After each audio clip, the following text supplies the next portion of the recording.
It's an everyday thing. It's an everyday thing. It's an everyday thing when you let your nuts hang. I don't think people understand what it's like to be traumatized by somebody famous and rich, because you can't get away from them. Tiffany Red has written for the likes of Zendaya, Jason Derulo, and Jennifer Hudson. In 2015, she became friends with Cassie while writing songs for her album. At that point, Cassie and Diddy had been together for nearly 8 years. In a lawsuit Cassie filed last month, she detailed the abuse she says Diddy committed, including physical assault. Red says although she did not know about the alleged physical assault while working with Cassie, she did witness verbal abuse on more than one occasion, one of which took place during Cassie's 29th birthday in 2015. Red says Diddy showed up at karaoke, where Cassie and a group of friends were celebrating. So he had her backed into the corner, and he was like cussing her out with his hand in her face. Later that night, Red, who was staying at Cassie's home, says she awoke to screaming. He's standing in the living room area, and she's there, and he was like, emotional singing, bitch. There you are. And I just was like, oh, he's talking to me. And I remember, I don't know if you know what his voice sounds like, but I felt like I was in the presence of his monster inside. And I remember looking in his eyes, and I said to him, what did y'all do? Because I could see that she was really sedated. That was the first time I ever seen her high before. And then he says, tell your girl she wants some birthday. And we were like, well, I mean, he's saying this to me, and I'm like, well, she doesn't have to have sex with you if she doesn't want to. He was upset, I guess that she didn't want to do with him whatever he wanted. I don't know. I don't feel like I could advocate for myself in that moment. I realized oh, this guy is dangerous. Red says it was only a few months ago that Cassie told her what was really going on that night in 2015, that it all stemmed from the music executive wanting her to take part in what he called a freak-off against her will. What did Cassie tell you about these freak-offs? That he would hire these sex workers, and they would have sex with her or whatever, and he would watch and tell them what to do. In her lawsuit, Cassie alleges she was forced to participate in freak-offs throughout her relationship with Diddy. Red learning recently one horrific detail from Cassie. She told me the only time he was willing to do anything or work on her music, go through any plans, any of that, was when she had a freak off. So all of our music, all my work, to find out that I spent all these years writing these songs for him to rape my friend to, is just disgusting. In the lawsuit, Cassie detailed the physical abuse she says Diddy committed, including an instance where she was put in a hotel room for days to heal. Red says Cassie recently told her about Diddy giving her a black eye before the premiere of her 2016 film, The Perfect Match. I remember one time her telling me that, I think it might have been The Perfect Match, that movie that she was in, and she told me that she had a black eye under her makeup. Do you believe Diddy is a dangerous person? Yes, I do. Why? I mean, look at his rap sheet. An attorney for Cassie declined to comment. Diddy's attorney did not respond. In 2015, Diddy was arrested on 3 counts of assault with a deadly weapon and other charges for allegedly beating up his son's football coach. Prosecutors declined to file felony charges related to that arrest. 24 hours after Cassie filed her lawsuit, she and Diddy announced that they had reached an undisclosed settlement. Combs released a statement saying, "We have decided to resolve this matter amicably. I wish Cassie and her family all the best." His lawyer adding that the settlement was, quote, "in no way an admission of wrongdoing." I mean, I just feel like it's PR. He's settled because he doesn't want to go to court. What to do, everyday people, man? It's your boy PJ. Today we back with another lit video. We back in the confessional, and yes, we staying lit, big dog, man. Shout out to my everyday people who rock with me every day. Shout out to my player partner, Lucky Wizard Deals, who keeps it lit. Subscribe to the links below those YouTube channels. Send me a screenshot to Everyday Thing with PJ on my Instagram, and you'll be entered to win on a 15K subscriber giveaway. Now, let's get into it, man. Just more gruesome details about P. Diddy. This reminds me peak Michael Jackson, peak Bill Cosby. Now, P. Diddy, T.D. Jakes. I mean, the list goes on and on and on.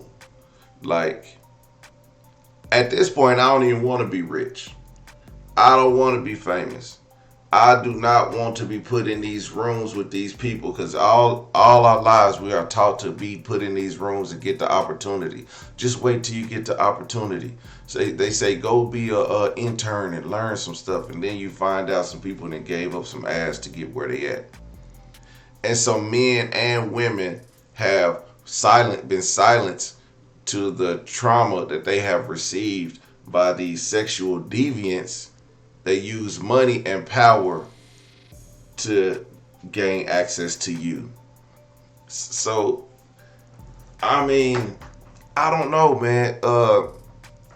Someone in my comments said the other day that, you know, back in the old school, it was just like things that happened in the church. A lot of people were hush-hush about it. And now since the Me Too movement, it's opened up a lot of doors for people to be able to speak their truth, whether it be old or recent. Diddy's case is one of the most recent cases where we know somebody as, you know, just a few years back. You know, Harvey Weinstein was getting accused by women of about 20 years ago. Even some short term, like he did wrong, some women wrong like a couple years prior to his arrest. But Bill Cosby years ago, Michael Jackson years ago. So it's intriguing that people are still using his influence, but I don't think they never stopped. I think they were always using their influence to create this sexual atmosphere, this perversion atmosphere pertaining to their significant others or people that they were interested to or working with. And then because they've signed your checks that they can do whatever they want. As you heard, the woman said, what was her name? Tiffany said that P. Diddy would only give her work after she had one of these sex parties. Now, it's starting to become more and more believable. If you take a look at the evidence that has been presented, P. Diddy, you know, him wanting to party with a lot of people, all the stories about the party, men walking around there naked, women walk around naked, you know. I think, you know, it's bound to, the truth will come out. Now, what will P. Diddy do? Did Diddy do it? Did he not do it? Did he do it? Did he not do it? But I'm going to have to say, I'm going to have to stand. I'm not the judge or the jury. I'm just going over the evidence because I don't want to accuse a man of something that I don't have for sure. But, I mean, where there's smoke, there's fire. And there's a lot of smoke, okay? I mean, a lot, okay? We like filling the room with smoke. But you can't see the fire yet. But we're getting there. I don't know if the Cassie tapes are real. I don't know if the burner phone is real. Of course, we got to wait till the FBI investigation comes out. But like I said, a lot of people are coming online and dropping a bunch of information about this. And I don't know if I can believe every single bit of it. I do believe that there is something that was going on. I believe there was probably some mental abuse. Diddy has a God complex. We know that from all his past interviews or people who made interviews about him. They've talked about how he would come in and demand stuff, and he didn't like stuff a certain way, and he wanted it his way. And that's how he got stuff done.